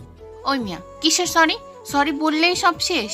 মেয়ে মানুষ দেখলেই গায়ে পড়ে ইচ্ছে করে। আর যদি হয় মেয়েটি একটু সুন্দর, তাহলে তো আর কোনো কথাই নেই। থামেন, কাকে সুন্দরী বলছেন? আপনাকে কখনো নিজেকে আয়না দেখেছেন? আপনাকে দেখে তো পেতনিগুলো ভয় পালাবে। কি বললেন? আমাকে পেতনি বললেন? মেয়েটির কথা শুনেই রাগ না থামাতে পেরে বলে বসলাম। আমার কথা শুনে মেয়েটি রেগে যায়। অবশ্য কাউকে রাগাতে আমার ভালোই লাগে, আর সেটা যদি কোনো মেয়ে হয় তাহলে তো কথাই নেই। তখন আমি বললাম, আবার বলতে হবে? আপনাকে আমি? থামেন, আপনার ঝগড়া অন্য কোথাও গিয়ে করেন, এখানে ঝগড়া করার জায়গা না। মাঝবসে একজন সিকিউরিটি গার্ডের পোশাক পরা লোক এসে থামিয়ে দিল। সম্ভবত এখানেই সিকিউরিটির চাকরি করে। যেহেতু শপিং মলের একদম মেন গেটে দুর্ঘটনা ঘটে যায়, তাই চুপ হয়ে গেলাম। মেয়েটিকে দেখি একরাশ রাগ নিয়ে ভিতরে চোখ রাঙিয়ে চলে যেতে, মনে হচ্ছে পালে গিলে খাবে আমাকে। সকাল সকাল দিনটায় মাটি করে দিল। মনে মনে কথাগুলো বলে দ্রুত পা বাড়লাম। মেয়েটিও আর কিছু বলেনি, তবে মেয়েটি এমনিতেই অনেক রেগে গিয়েছে। তার ওপর আমার অফিসে দেরি হয়ে যাচ্ছে। চারদিকের মানুষগুলো সিনেমার শুটিং দেখার জন্য আগ্রহ নিয়ে তাকিয়ে আছে। অফিসে এসে টেবিলে বসতে না বসতেই রমেশ মিয়া এসে বলল আমাকে নাকি স্যার যেতে বলল। রমেশ মিয়ার মুখে স্যারের নাম শুনেই মনে মনে আজকে ঝাড়ি খাওয়ার প্রস্তুতি নিয়ে নিলাম। এমন বস কখনোই পায়নি। অফিসে কেউ 5 মিনিট লেট করে আসলেও তার কৈফিয়ত দিতে হবে। এমনকি এমনিতেই স্যার অনেক ভালো, তবে স্যারের কথা হলো ঠিক সময়ে হাজিরা দিয়ে তারপর দরকার হয় 1 ঘন্টা বাইরে থেকে ঘুরে আসো, তবে সঠিক সময়ে অফিসে থাকা চাই। ঘড়ির দিকে তাকিয়ে দেখি 15 মিনিট লেট। তুমি যাও, আমি আসছি, রমেশ মিয়াকে বলেই একরাশ বিরক্ত নিয়ে উঠে পড়ি। মনে মনে স্যারের ঝাড়ি খাওয়ার পূর্ণ প্রস্তুতি নিতে থাকি। এর আগেও অনেকবার অফিসে দেরি হওয়ার জন্য স্যার অনেক কিছু বলেছে। আজকে ভেবে নিলাম দেরি হওয়ার কারণ জানতে চাইলে কি বলবো, সত্যিটা বলবো নাকি অন্য কিছু বানিয়ে বলবো। আজ তো মেয়েটির জন্যই দেরি হলো, তার উপর রিক্সাও পায়নি। তারপর স্যারের রুমের সামনে গিয়ে বললাম, স্যার আসবো?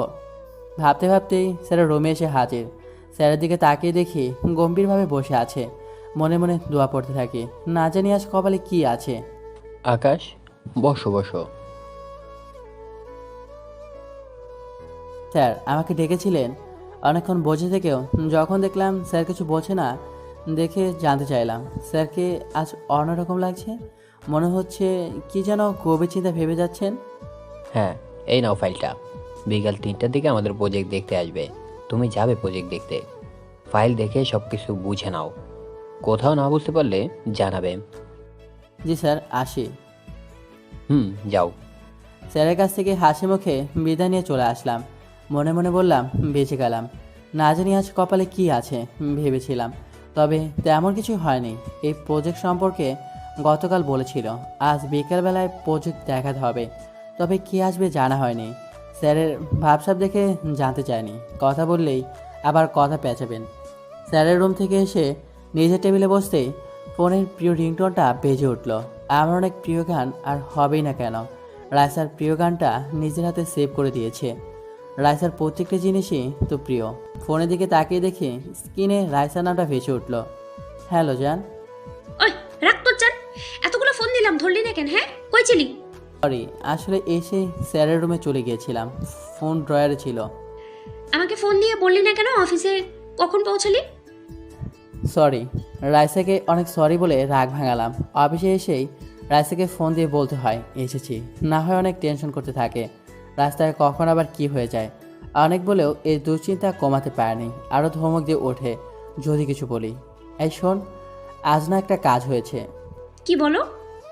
রাইসার কাছে কখনো কিছু লোকায় নেই। আর সকালবেলা ঘটে যাওয়া কাহিনীটা হাসতে হাসতে খুলে বললাম। তখনও বুঝতে পারিনি যে ঘূর্ণিঝড় বয়ে আসে। কি তুই মায়ের সাথে রাস্তায় ধাক্কা খেয়েছিস? আজকে বাসায় আসবি না, তোর থক্কা খাওয়ার শখ মিটাবো আমি।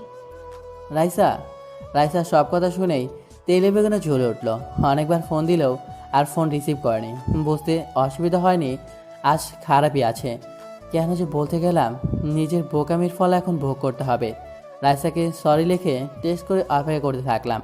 রাইসার ফোন থেকে রিপ্লাই আসে, তো সরি বলতে হবে না, আজ বাসায় আসার পরে সরি বলা বের করব, আর একটা ফোন দিবি না। যা, কেন যে বলতে গেলাম এখন বাসায় যাও, গিয়ে অভিমান ভাঙাও। কেন বলতে গেলাম, নিজেকে মারতে ইচ্ছে হচ্ছিল। তখনই মাথায় বুদ্ধি এসে গেল, ফোনের সুইচ অফ করে রেখে দিলাম। যা আছে কপালে তাই হবে। এত রাগ না বোঝাবো কেমন লাগে। কাজে আর মন বোঝাতে পারিনি। সবসময় রাইসার কথা মনে হচ্ছিল। সত্যি মেয়েটা আমাকে অনেক ভালোবাসে। আর আমি কি ইচ্ছে করে করেছি নাকি? যদি ইচ্ছাকৃতভাবে করতাম তাহলে রাইসাকে সব কিছু বলতাম নাকি? দুপুরে না খেয়ে সাইডে চলে গেলাম, প্রজেক্ট দেখাতে হবে। গিয়ে অপেক্ষা করতে থাকি কখন আসবে। বেশিক্ষণ অপেক্ষা করতে হয়নি, কালো গাড়ি করে চলে আসে। যখন গাড়ির দরজা খুলে বেরিয়ে আসলো দেখেই চোখ কপাল উঠে গেল। দিন দুপুরে ভূত দেখছি না তো, সকালবেলা সেই পেতনিটাই প্রজেক্ট দেখতে আসলো। মিসেস সুমি চৌধুরী, আমাদের এই প্রজেক্টের স্যারের মেয়ে। স্যার কাজের জন্য আসতে পারেনি, তাই উনি আসলেন। উনি আকাশ আহমেদ, আমাদের প্রজেক্টের দায়িত্বে আছেন। গাড়ি থেকে নামতেই পরিচয় করিয়ে দিলেন। আমি দেখেই চমকে গেলাম। মনে মনে ভেবে নিলাম সরকারের কাজটা ঠিক হয়নি। সরি বলাটাই ঠিক। যদি প্রজেক্ট রিজেক্ট করে দেয় তাহলে চাকরি নিয়ে টানটানি পড়ে যাবে। হ্যালো, আমি আকাশ। হ্যালো, চলেন কাজ দেখি। ভদ্রতার জন্য হাত বাড়ালেও নাক ছিটকে জবাব দিলেন। প্রজেক্ট সম্পর্কে অনেক ধারণা দিলেও মন মতো হয়নি বোঝা যাচ্ছে। প্রত্যেকটি কাজে কেমন কেমন করে জবাব দিলেন। তবে সবটুকুই রাগ আমার ওপর। সকালবেলার জন্য তাই প্রজেক্ট সম্পর্কে অনেক ভালো বলেও মন জয় করতে পারছি না। একরকম প্রজেক্ট দেখা শেষ হলে কফি খাওয়ার কথা বলি, শুধুমাত্র ভদ্রতার জন্য রাজি হলেন। সেই বাকে সরি বলে নিলাম, তবে মনে হচ্ছে না কাজে দেবে। প্রজেক্ট বাতিল হয়ে গেলে কি করব বুঝতে পারছি না। অফিসে গিয়ে বসের সাথে প্রজেক্ট সম্পর্কে অনেক কথা বললাম, তবে মেয়েটির সাথে সকালবেলা কথা এড়িয়ে গেলাম। ফোন বন্ধ পেয়ে রাইসা অফিসে ফোন করছিল। অনেক টেনশন আছে, তাড়াতাড়ি বাসায় ফিরতে বলল। অফিস শেষ করে বাসায় এসে দেখি গাল ফুলে বসে আছে। কাছে গিয়ে বসলেও কোনো কথা বলছে না, অন্যদিকে মুখ ফিরে তাকিয়ে আছে। রাইসা সরি, বিশ্বাস করো আমি ইচ্ছে করে এমনটা করিনি। আর ইচ্ছে করে করলে কি তোমাকে বলতাম? রাইসা কথা বলো। সরি বলতে হবে না, যা ওই মেয়ের কাছে যা। অনেক সুন্দরী মেয়ে, তাই না? এখন তো আমাকে দেখতে সুন্দর না। আরে এমনভাবে? ঠিক তখনই ফোনে কল বেজে ওঠে। অফিস থেকে ফোন আসার কথা, আজকের প্রজেক্ট সম্পর্কে ফলাফল দিবে আর স্যার ফোন করে জানাবেন। তাই ফোন বের করতেই রাইসা ফোন হাতে নিয়ে নিল। কি এমন ফোন করলো যে এত তাড়াহুড়ো করে ফোন ধরার জন্য? আরে অফিস থেকে বসের ফোন দেওয়ার কথা, তুই দেখ বস মনে হয় ফোন করেছে। কই বসের নাম্বার? এটা তো আননোন নাম্বার। আমার কথা শুনেই আমার দিকে ফোন বাড়িয়ে দিল। সত্যি তো আননোন নাম্বার। এই অসময়ে কি ফোন করলো? বাদ দাও, ধরতে হবে না। কেন? ও বুঝে যাবো তাই না? রাখ দেখি তোর কোন রমণী ফোন করলো। এই যে মিস্টার, কেমন আছেন? কথা শেষ করে ফোন রিসিভ করে ফেলল। ঠিক তখনই ফোনের ওপাশ থেকে কোনো মেয়ের কণ্ঠ ভেসে আসলো।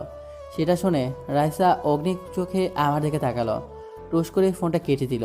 অগ্নি চোখে কিছুক্ষণ তাকিয়ে থেকে বলল, এই তোর শার্টে এটা কিসের দাগ দেখি? কই কিসে দাগ? রাইসার কথা শুনে ভয় পেয়ে গেলাম। আবার কিসে দাগ? গাড় ফিরিয়ে দেখতে চেষ্টা করলাম, তবে দেখতে পাচ্ছি না। চুপ কর। এটা বলেই রাইসা শার্টের কলা ধরে টান দিল। একদম ঘাড় নিচু করে ফেলার পর খুব মনোযোগ দিয়ে দেখতে চেষ্টা করলো। অনেক চেষ্টা করে থাকি ছোটার জন্য, তবে এই মুহূর্তে যেন রাইসার শরীরে অশরীরই ভর করেছে। তার শক্তির কাছে যেন কিছুই না। রাইসা, ঘাড়ে ব্যথা পাচ্ছি তো। তোর ঘাড় ব্যথা?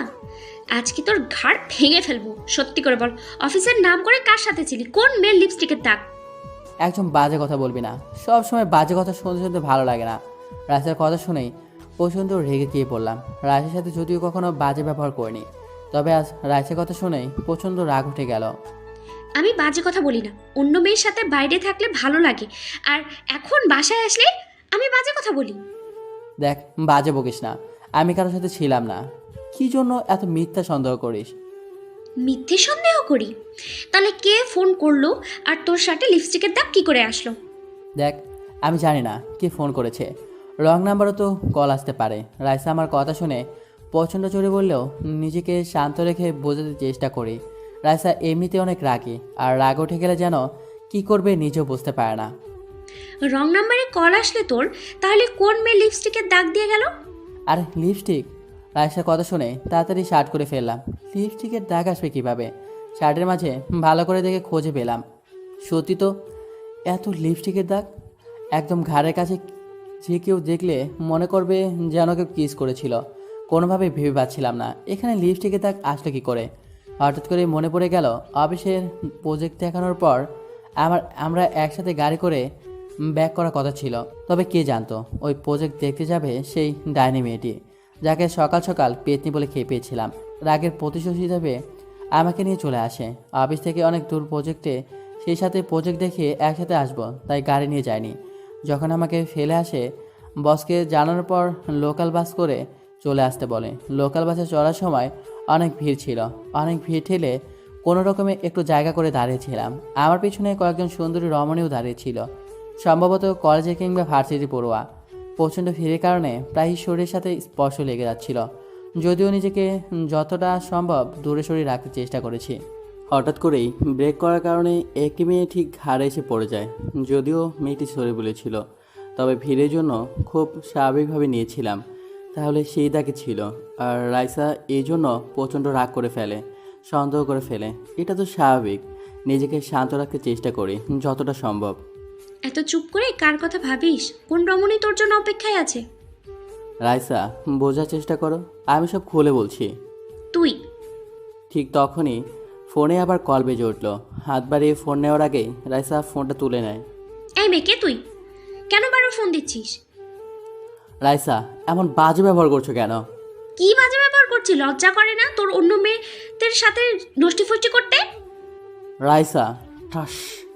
কয়েক মুহূর্তের জন্য সব কিছু যেন থেমে গেল। রাইসা কিছু বলার আগে ঠাস করে চর বসিয়ে দিলাম। রাইসা চর খেয়ে অবাক হয়ে তাকিয়ে আছে। কখনো ভাবতেই পারেনি রাইসাকে হাত তুলে ফেলবো। রাইসাও যেন কল্পনাও করেনি কি করব। রাইসা না জেনে শুনে মিথ্যা সন্দেহ করে, যা তা বলে যাচ্ছে। রাইসার কথা শুনে নিজেকে আর নিয়ন্ত্রণ করতে পারেনি, রাগের মাথায় চর দিয়ে বসি। রাইসা, সরি, ক্ষমা করে দাও।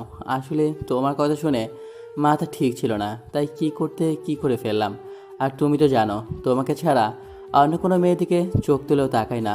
আমার সব কিছুতেই যে তুমি। আমার কথা শুনে কিছুক্ষণ চুপ করে থেকে হঠাৎ করেই উঠে বেডরুমের দিকে চলে যাওয়া শুরু করে। Raisa, Raisa please, sorry. কোথায় যাচ্ছ? বসো, আমি সব কিছু খুলে বলছি তোমাকে। আমার হাতটা ছুঁড়ে ফেলে দেয়। রাইসার হাতে থাকা ফোনটা রাইসার প্রিয় সিরিয়ালটা টিভিতে চলতে থাকা স্ক্রিনের উপর ফেলে দেয়। মুহূর্তের মাঝে যেন বুকের বাবাসে ভেঙে চুরমার হতে শুরু করে। বড্ড বেশি অভিমান করে ফেলেছে, এইটুকু বুঝতে অসুবিধা হয়নি। ড্রয়িং রুম থেকে চলে গিয়ে অশ্রুভরা চোখগুলো নিয়ে রুমের দরজা লাগিয়ে দেয়। অনেক চেষ্টা করেও দরজা খোলাতে পারছি না, কোনো কথাই বলছে না। আব্বু আম্মুকে ডাক দিলেও তাদের কোনো সাড়া শব্দ পায়নি। দরজার পাশে দাঁড়িয়ে পাগলের মতো ডাকতে থাকে। রাইসা বেশ কিছুক্ষণ পর দরজা খুলে বাইরে বের হলো। রাইসাকে দেখে মুহূর্তের মাঝেই যেন পুরো পৃথিবীটা ফিরে পেলাম। তবে রাইসার হাতে ব্যাগ দেখে চমকে উঠি। রাইসা, ব্যাগ কেন? কোথায় যাচ্ছ? বললাম তো সরি, আর কখনই এমন হবে না। কথা বলছো না কেন? প্লিজ কথা বলো, কোথায় যাচ্ছ তুমি? আম্মু আব্বু এদিকে আসো, দেখো রাইসা রাগ করে ব্যাগ নিয়ে কোথায় যাচ্ছে। রাইসাকে ফিরাও প্লিজ। রাইসা, এখন পাগলামি করো না, সরি, আর এমন ভুল হবে না। আমার রাস্তায় বাধা না দিলেই খুশি হব। আমি আর এক মুহূর্ত এই বাড়িতে থাকবো না। রাইসা প্লিজ, এখন পাগলামি করো না। তোমাকে ছাড়া আমার এক মুহূর্ত চলবে না। তোমাকে সব খুলে বলছি, সরি, আর কখনোই তোমার গায়ে হাত তুলবো না। এই কান ধরছি। রাইসাকে দরজার সামনে এসে বাধা দিলে অনেক আটকানোর চেষ্টা করলেও চুপচাপ থেকে যায়, কোনো কথা বলছে না। বড্ড রাগে আর জেদি মেয়ে। রাগের মাথায় অনেক বড় ভুল করে ফেলেছি, যে মুহূর্তের মাঝেই এই পৃথিবীর সব থেকে কাছের মানুষটিকে আঘাত করে ফেলবো বুঝতেই পারিনি। রাইসা প্লিজ, আর কখনোই এমন হবে না। তোমার সাথে আর কখনো এমন করবো না। এইবারের মতো ক্ষমা করে দাও। স্টপ! আর একটা কথাও শুনতে চাই না, আর এক মুহূর্ত এই বাড়িতে থাকতে চাই না। তোর সাথে এক ছাদের নিচে কোনো ইচ্ছে নেই আমার। ডিভোর্সের কাগজটা খুব তাড়াতাড়ি পাঠিয়ে দেবো, আর বাধা দিবি না। রাইসার কথা শুনেই মুহূর্তের মাঝে যেন পৃথিবীটা থমকে গেল। রাইসার মুখে এমন কিছু শুনবো ভাবতেও পারেনি। নিজের কানকেও অবিশ্বাস করতে হচ্ছে, নিজের চোখে বিশ্বাস করতে পারছি না। এই কোন রাইসাকে দেখছি? চোখের সামনে দিয়ে বৃষ্টিতে ভিজে বের হয়ে গেল। চোখের অশ্রুগুলো নিয়ে ওর দিকে তাকিয়ে থাকা ছাড়া আর যেন কিছু করতে পারছি না। অনেক চেষ্টা করেও পা দুটি জায়গা থেকে বিন্দু পরিমাণও সরাতে পারেনি। এক মুহূর্তের মাঝে সব কিছু যেন বদলে গেল। রাইসা চলে যাওয়ার কতটুকু সময় দাঁড়িয়েছিলাম জানা নেই। হঠাৎ বাহিরে প্রচণ্ড বাতাস এসে দরজায় সাপটে আঘাত হানে। সেই আঘাতে যেন দরজা ক্ষতবিক্ষত হয়নি, হয়েছে এই হৃদয়ের মাঝে ক্ষতবিক্ষত হয়েছে। রুমে এসে কিছুক্ষণ আগে রাইজার সাথে ড্রয়িং রুমের স্মৃতিগুলো ভেসে ওঠে চোখের সামনে। প্রতিটি স্থানে রাইজার হাতে ছোঁয়া লেগে আছে। রুমে এসে কিছুক্ষণ থাকলে রাইসার স্মৃতিগুলো যেন তাড়া করে। রাইসার সাথে খুনসুটি, ঝগড়া, ভালোবাসা আর রাইসার হাতের স্পর্শ, প্রতিটি জিনিসই রাইসা নিজের হাতে সাজিয়ে গুছিয়ে রেখেছে। হঠাৎ করেই প্রকৃতি নীরব হয়ে যায়, দমকা বাতাস থেমে যায়। আকাশে কালো ঘন মেঘের ছোঁয়া না থাকলেও গড়ি গড়ি বৃষ্টি ফোঁটা পড়তে থাকে। ছাদের এক কোণায় দাঁড়িয়ে দূর আকাশের দিকে তাকিয়ে আছে, সেই সাথে হালকা বাতাস যেন মনে করিয়ে দিচ্ছে অতীতের কিছু স্মৃতি গুলো চোখের সামনে ভাসছে।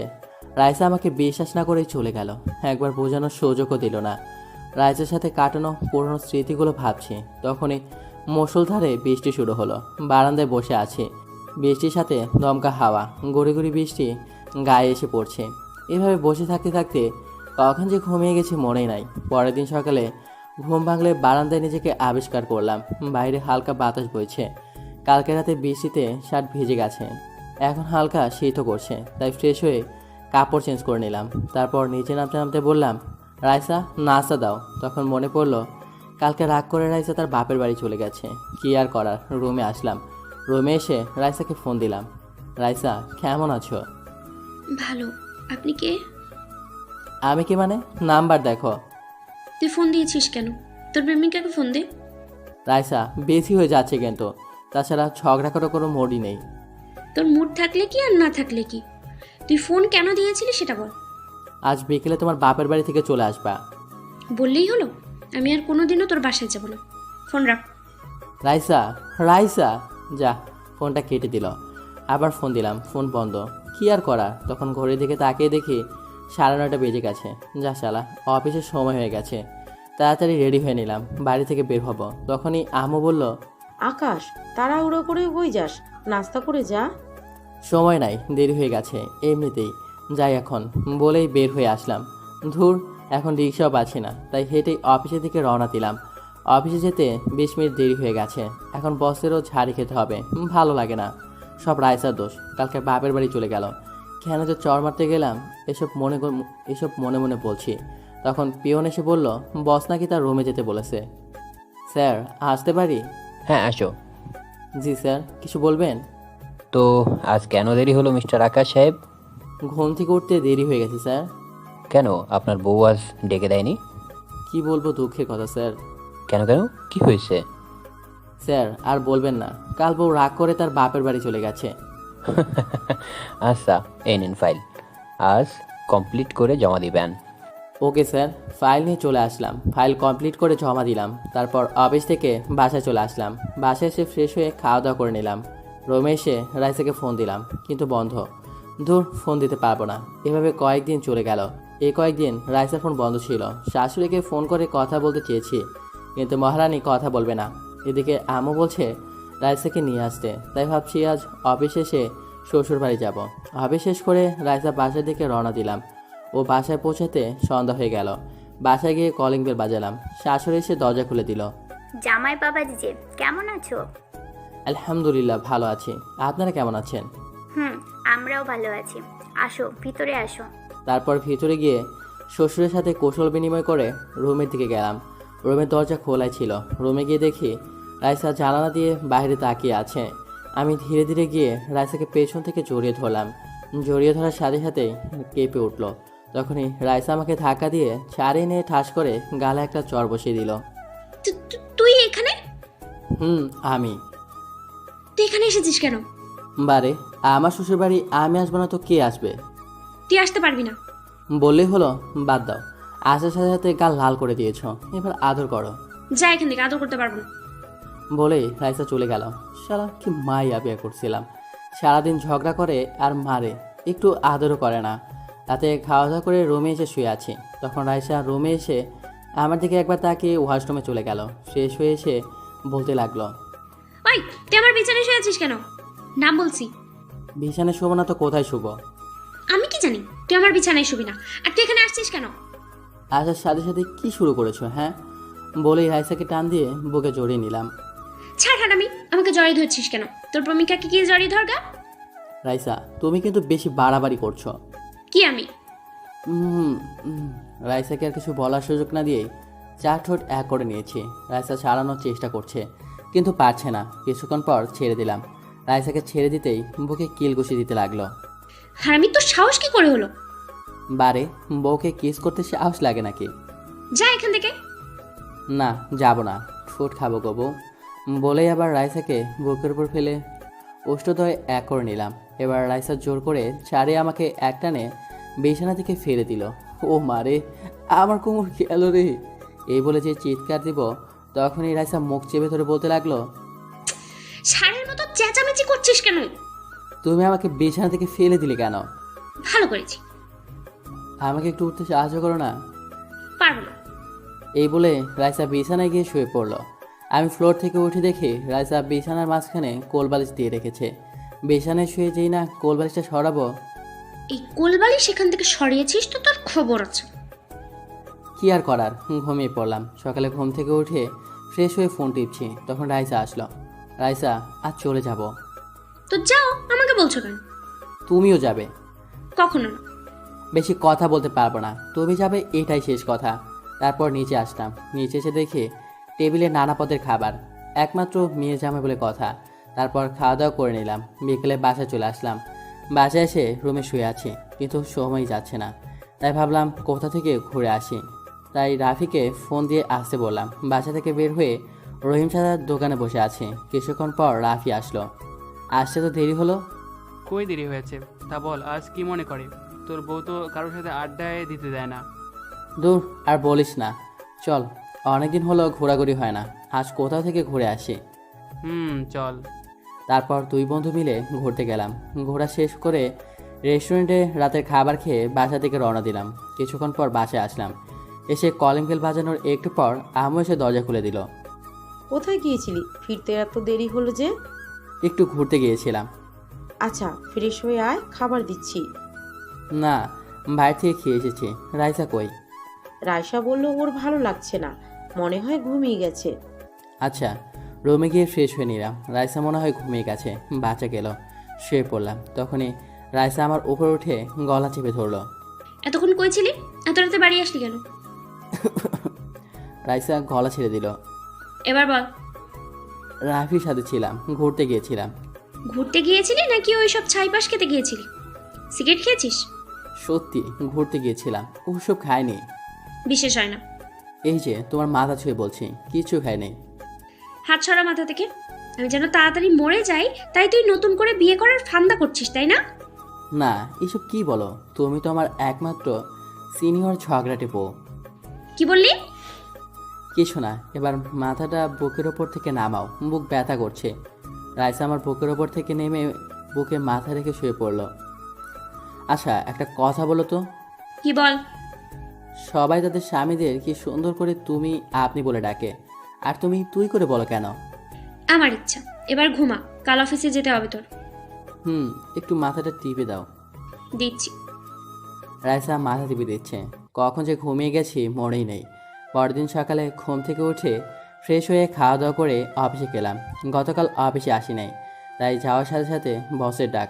গতকাল না আসার কারণে কতক্ষণ ঝাড়লো। কেবিনে এসে কাজ করছি, তখন কে যেন বলল, এই যে মিস্টার, কেমন আছেন? তাকে দেখি সুমি দাঁড়িয়ে আছে। জি আলহামদুলিল্লাহ ভালো আছি, আপনি কেমন আছেন ম্যাডাম? ভালো আছি। কি করছেন? কি করছি দেখতে পাচ্ছেন না নাকি? জি কাজ করছি। ও, কাজ বাদ দিয়ে আমার সাথে চলেন। কেন ম্যাম? ডিলের ব্যাপারে ডিসকাস করতে হবে তাই। ডিলের ব্যাপারে কথা থাকলে স্যারের সাথে কথা বলেন। এই, আপনি এত বেশি কথা বলেন কেন? আপনার স্যারই যেতে বলেছে আপনাকে আমার সাথে কনস্ট্রাকশন সাইটে, সো প্যাচাল না পেরে চলেন। জি ম্যাডাম চলেন। তারপর আর কি, ওনার সাথে কন্ট্রাকশনের সাইডে উনি সব কিছু চেক করেছেন। কিছুক্ষণ পর সব কিছু ঠিকঠাক করতে সন্ধ্যা হয়ে গেল, তাই বাসায় চলে আসলাম। এভাবেই কিছুদিন কেটে গেল। সুমি ম্যাডামের সাথে সম্পর্ক ভালো হয়েছে আগের থেকে। একদিন সকালে রাইসের সাথে আবার ঝগড়া না করে না খেয়ে অফিসে চলে গেলাম। অফিসে কাজ করছি, তখন সুমি ম্যাডামের আগমন। সুমি, তুমি এখানে? কেন, আমি আসতে পারি না নাকি? ঠিক তা না। তাহলে কি? কিছু না। চলো এবার আমার সাথে। কেন? চলো তো আমার সাথে। বলে টানতে টানতে অফিস থেকে বের করে নিয়ে আসলো। তারপর গাড়ি দিয়ে একটি রেস্টুরেন্টে নিয়ে আসলো। আমরা রেস্টুরেন্টের ভিতরে গিয়ে বসলাম। আজ তোমাকে ট্রিট দিব, অর্ডার করো। তা ট্রিট দেওয়ার কারণ কি? বন্ধুকে ট্রিট দিতে আবার কারণ লাগে নাকি? তা ঠিক। এবার অর্ডার করো। তারপর খাওয়া দাওয়া শেষ করে রেস্টুরেন্ট থেকে বের হয়ে আসলাম। তারপর আমাকে অফিসে নামিয়ে দিয়ে সুমি চলে গেল। অফিস শেষ করে বাসায় গেলাম। কলিং বেল বাজাতেই রাইসা দরজা খুলে দিল। আমি রুমে গিয়ে ফ্রেশ হয়ে নিলাম, কিন্তু রাইসার মুখ গম্ভীর করে রেখেছে, কথা বলছে না। কথা না বলে আমাকে রাতে খাওয়া দাওয়া করে শুয়ে আছি। বাইরে বাতাস বইছে, আকাশ মেঘলা, বৃষ্টি আসবে মনে হয়। কিছুক্ষণ পর রাইসা এসে অন্য থেকে শুয়ে পড়ল। আমি কিছু বললাম না। কিছুক্ষণ পর বিদ্যুৎ চমকাতে লাগলো। বিদ্যুৎ চমকানো দেখে রাইসা গুটিসুটি মেরে শুয়ে রয়েছে। আমি মনে মনে হাসি। আমি চোখ বন্ধ করে ঘুমের ভান করে শুয়ে আছি, কারণ রাইসা বিদ্যুৎ চমকানোতে ভয় পায়। কিছুক্ষণ পর দেখি রাইসা এসে আমাকে জড়িয়ে ধরলো। কিছুক্ষণ পর রাইসার দিকে তাকালাম, মনে হয় ঘুমিয়ে গেছে।